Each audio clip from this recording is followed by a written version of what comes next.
El secretario interino de Seguridad Nacional, Kevin McAleenan, está en Guatemala para reunirse con autoridades de ese país. La llegada del alto funcionario estadounidense ocurre días después de la firma de un acuerdo para la creación de un programa de visas que permita la entrada de trabajadores agrícolas en Estados Unidos. Desde Guatemala nos acompaña Eugenia Sagastume con más información. Eugenia, el secretario McAleenan se reunió con los candidatos a la presidencia de Guatemala. ¿Qué se puede esperar de estos encuentros? Así es, Belén, muy buenas tardes, un saludo desde Guatemala. Justamente me encuentro frente a la casa del embajador norteamericano en Guatemala, Luis Arriaga, donde está reunido el secretario de Seguridad interina, Kevin McAleenan, ahora con Tanques del Pensamiento y otras personas, unos analistas. En la mañana se reunió justamente, como tú lo decías, con el presidenciable Alejandro Yamatei, quien está también junto a Sandra Torres para postularse a una segunda vuelta electoral el próximo 11 de agosto. Sin embargo, para esta noche, se tiene esperada la reunión justamente con la candidata presidencial Sandra Torres, y pues tendrán ellos ya la reunión para saber qué es lo que está pasando justo con la situación migratoria y después de estos acuerdos firmados. El pasado viernes se firmó un acuerdo de cooperación migratoria firmado justamente por McAleenan y el ministro de Gobernación guatemalteco, y apenas ayer se firmaba un acuerdo de visas de trabajo de forma temporal, H2A, para guatemaltecos. Este es el informe. Reacciones encontradas provocó el acuerdo sobre un programa de trabajadores agrícolas temporales que ofrece oportunidades de empleo a través de visas tipo H2A. Como ya se había anunciado, el ministro de Trabajo, Gabriel Orellana, y John Palash, secretario adjunto de Fortalecimiento de la Fuerza Laboral de Estados Unidos, firmaron el convenio. La intención de la medida es evitar el flujo de migrantes hacia Estados Unidos, según lo indicó la ministra de Relaciones Exteriores, Sandra Jovel. En donde los guatemaltecos van a poder ir a Estados Unidos a trabajar de manera ordenada, regular, y poder estar viajando de una manera constante entre Guatemala y Estados Unidos, no solamente dentro del ámbito agrícola. Posteriormente se va a hacer dentro del ámbito de la construcción y más adelante dentro del ámbito de los servicios. El acuerdo incluye herramientas para que los guatemaltecos no sean víctimas de fraude, uso indebido o discriminación, se anunció. Al consultarle a algunos ciudadanos si estarían interesados en aplicar para una visa H2A, estos respondieron. Las condiciones de trabajo de Estados Unidos son muy buenas. Por supuesto que sí me gustaría poder ir a Estados Unidos a trabajar en el tema de agricultura. Pues fíjese que no las dan. Yo apliqué la vez pasada y no me salió.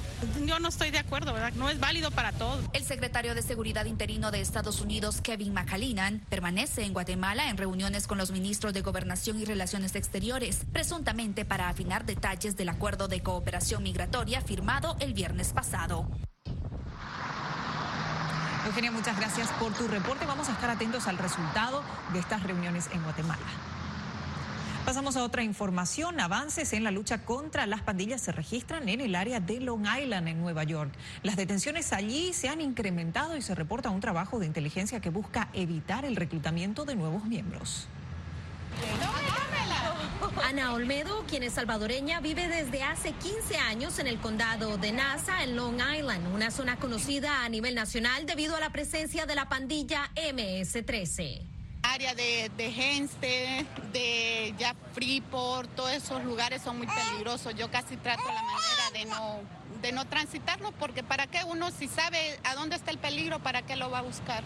Realidad que se intensificó en 2016, explicó en conversación con La Voz de América Luis Montes, quien fue adjunto del Ejecutivo del Condado de Suffolk. Particularmente en el Condado de Suffolk hemos visto mucha presencia en las zonas de Brentwood y Central Islip, donde hace 3 años básicamente se dieron alrededor de 25 homicidios a manos de la MS-13 en un periodo de 24 meses.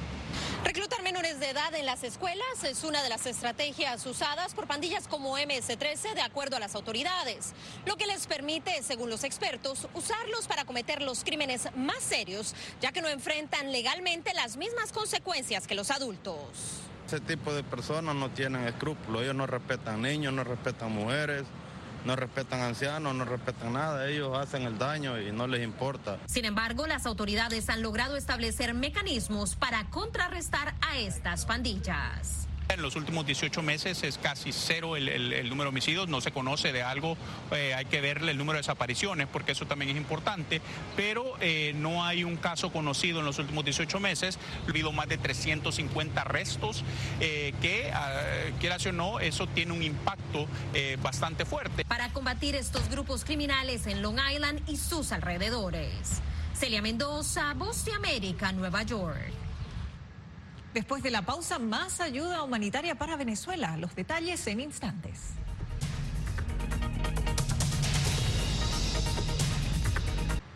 Unas 34 toneladas de ayuda humanitaria llegó este miércoles a Venezuela a través de la Cruz Roja Internacional de parte del gobierno de Italia y de organizaciones privadas. La asistencia incluye insumos quirúrgicos y médicos para paliar la crisis. Adriana Núñez Rabascal conversó con el presidente de la Federación Farmacéutica de Venezuela al respecto. Adriana, ¿qué te manifestó respecto a la llegada de esta asistencia humanitaria?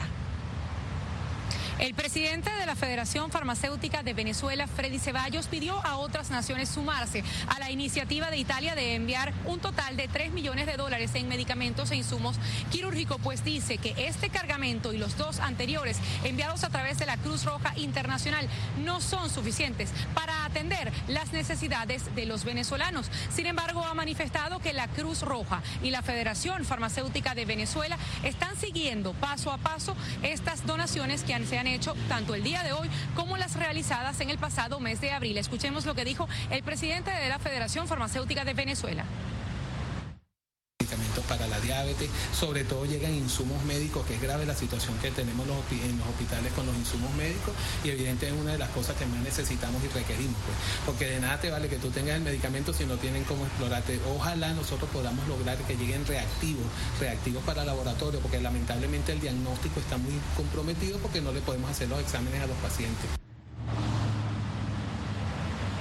El presidente de la Federación Farmacéutica de Venezuela, Freddy Ceballos, también manifestó que los anteriores cargamentos de medicinas, de insumos e incluso de plantas eléctricas han llegado a los estados más desfavorecidos e incluso a los fronterizos, que es donde más se registran apagones, y por ello son indispensables estas plantas eléctricas que se enviaron en el cargamento anterior. Sin embargo, ha manifestado Ceballos que es necesario que en los próximos 2 años otras organizaciones no gubernamentales sigan colaborando con Venezuela para paliar la crisis humanitaria. Esta ayuda le ha llegado a diferentes partes del país. Te puedo hablar del estado Zulia, del estado Portuguesa, aquí en Venezuela, aquí en la parte de lo que ha sido Caracas, hemos distribuido en 4 hospitales, hemos distribuido en La Guaira. Y es importante, pues, porque de paso llegan las plantas eléctricas y tú sabes los graves problemas de luz que tenemos en los hospitales y una manera de garantizar que sigan funcionando las emergencias. En las próximas horas se espera un pronunciamiento de la Cruz Roja Internacional en Venezuela para dar a conocer exactamente, además de estos antibióticos, antihipertensivos y medicamentos quirúrgicos, qué otros insumos están llegando a Venezuela y a los lugares específicos a donde serán enviados. Adriana, muchas gracias por tu reporte, y lo que se espera ahora es la entrega de esa ayuda humanitaria a las poblaciones necesitadas en Venezuela. Activistas en Estados Unidos establecen alianzas para reunir ayuda humanitaria y distribuirla entre los inmigrantes venezolanos y los habitantes de Colombia en la zona fronteriza. Desde Miami, José Pernalete nos muestra cómo se recolecta esta asistencia. El desplazamiento de miles de venezolanos semanalmente entre Venezuela y Colombia es considerado un indicio del estado de ánimo de la población venezolana frente a la crisis. Desde Estados Unidos, la organización Food for Poor se ha aliado con otras entidades privadas para asistir a estos inmigrantes necesitados. Hay más de 4 millones de personas que han salido de Venezuela y 1.4 millón de ellas han salido para Colombia.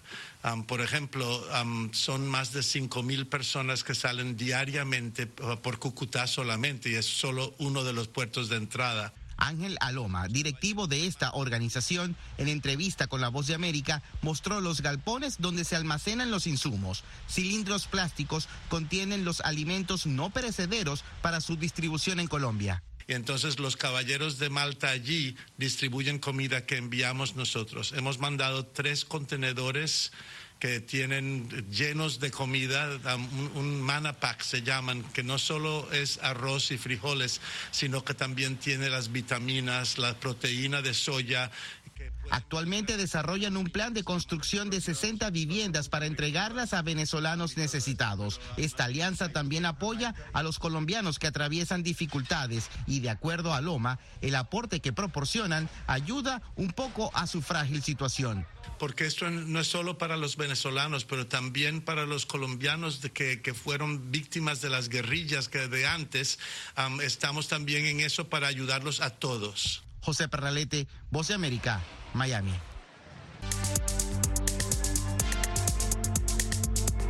Más de 900 niños migrantes fueron separados de sus padres en Estados Unidos durante el último año, según una demanda presentada por la Asociación de Defensa de los Derechos Civiles, o ACLU por sus siglas en inglés. La demanda contempla el periodo entre abril y junio de este año, y la demanda busca demostrar que la política de separación de familias continúa vigente. Un reporte de Estado de la ONU sobre menores en conflicto revela que en 2018 se alcanzó la cifra más alta de hechos en los que ellos fueron victimizados. De 20 países que figuran en el informe, Colombia fue el único incluido de América Latina. Con 24.000 incidentes en el mundo, 2018 alcanzó la cifra más alta de casos registrados de violencia en contra de menores. La cifra en 2017 fue de 21.000.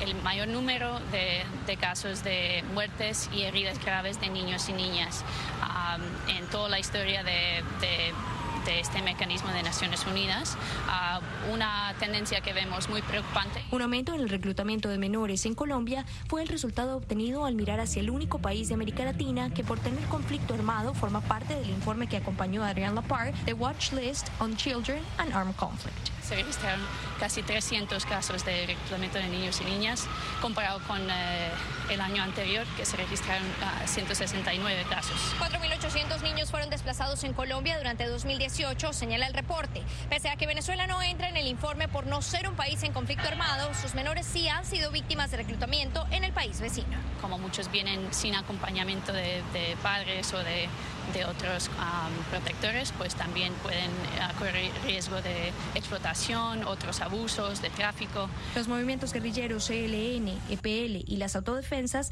han sido identificados como los principales reclutadores de menores, y aunque el grupo de las FARC firmó acuerdos de paz, aún no desaparecen del panorama. Las disidencias de las FARC que han vuelto en ciertas regiones del país, y de hecho en este año ellos han sido responsables por la mayor parte de los casos de reclutamiento de niños y niñas. Por lo mismo, la PAR insiste en que la situación actual en Venezuela y la inseguridad en las zonas fronterizas aumentan la vulnerabilidad de la población infantil. Laura Sepúlveda, Voz de América, Nueva York.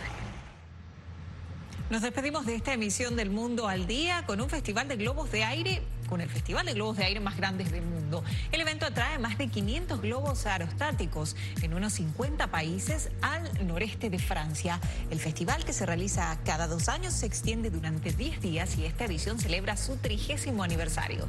Les informó Belén Mona.